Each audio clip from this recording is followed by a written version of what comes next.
as you pointed out, you predicted this back in 2002, that you would see, that the world would see these fantastic things with the assistance of Al Jazeera.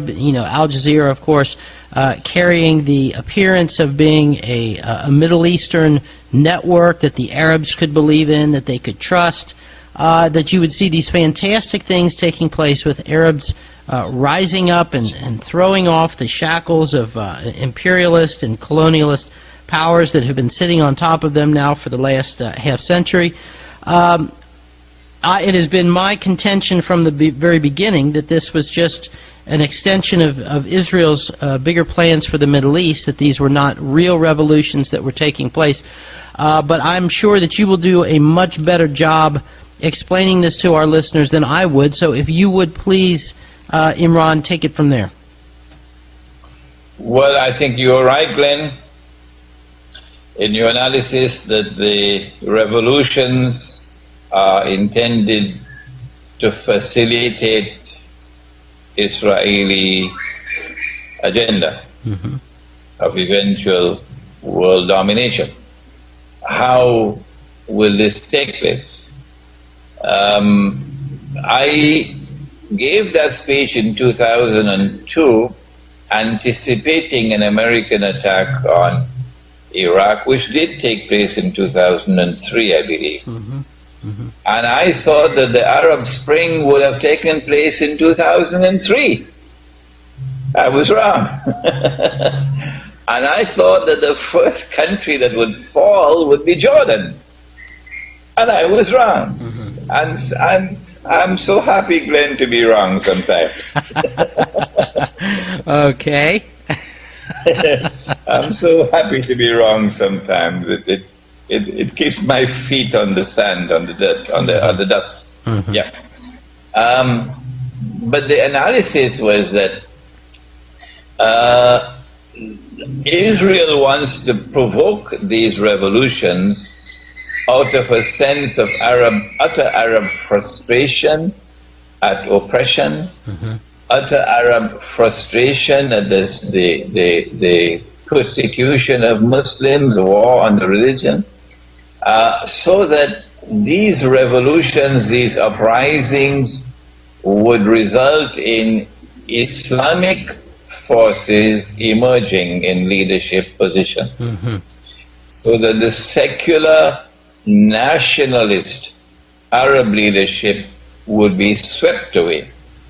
That secular nationalist Arab leadership, from the time of Jamal Abdel Nasser in Egypt and Mohammed Mossadegh in Iran and so on, and Ahmad Sukarno in Indonesia, Muhammad Ali Jinnah in Pakistan, that secular nationalist leadership had a very important role to play in the plan, and it played that role successfully. It was no longer needed. In the same way, we don't need paper currencies anymore. Paper currencies have performed the job that they were designed to perform, and they don't need them anymore. So paper currencies are now going to disappear to be replaced with electronic money, which is, of course, the equivalent of a financial Guantanamo. Similarly, the secular nationalist leadership of the Arab world is no longer needed. What's his name? Hosni Mubarak has done his dirty work for us. We don't need him anymore. What we need now is Islamic leadership, or so-called Islamic leadership, so that the world would see Muslims in the name of Islam ruling over Egypt, for example, an Islamic government in Egypt. How will Israel benefit from an Islamic government in Egypt, which of course is around the corner? Elections have already taken place, and the Islamic parties have won the elections outright. My answer is that the Islamic parties, when they take power in these countries, whether they like it or whether they don't, would be forced to increase vocally and tangibly their support for the Palestinians. Yes. And in particular for the plight of the people of Gaza. And as they increase that support and they enter into tangible support and the rhetoric increases, the rhetoric of war, Israel and the media around the world can then launch a PR program, a PR offensive to captivate mankind with this lie that Islam poses a threat to mankind. It's a menace to mankind. Muslims want to take over the whole world. And Israel is in mortal danger. Israel already has her pre-planned wars against the Arabs, for example, but Israel does not want to wage these wars while appearing as a naked aggressor. Exactly. So Israel wants to be able to say, well, we are only defending ourselves and we are waging these wars on behalf of mankind, to save mankind from the menace of Islam. That's my explanation of the Arab uprising. But there's another part of it. There's another part of it, and that is that, and I am actually mentioning this for the first time in your program, Glenn, that Islamic political theory is one which recognizes divine sovereignty over the state. Western political theory, the modern state, has rejected divine sovereignty. Sovereignty now lies with the people. And the modern constitution around the world recognizes sovereignty of the state residing with the people.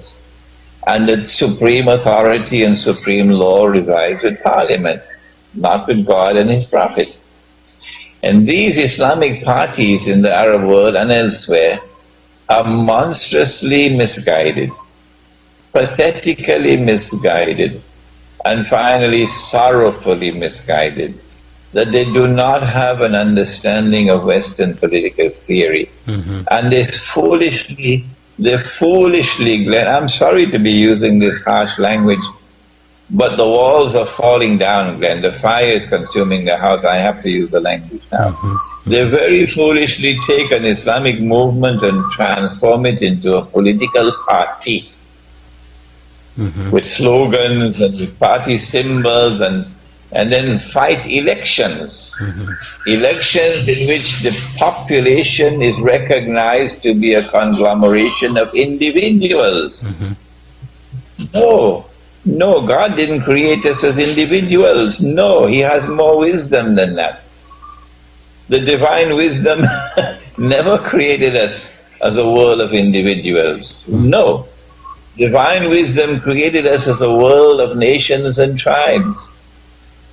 And once we were nations and tribes, there was more cohesiveness in society.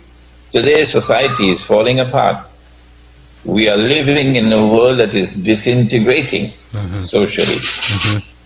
And the political system is one in which the unit of the state would not be the individual. No.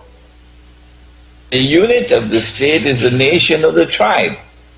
The nation of the tribe conducts its consultations within the tribe in a very refined way, in which age and maturity and wisdom and experience have precedence over youth and over inexperience.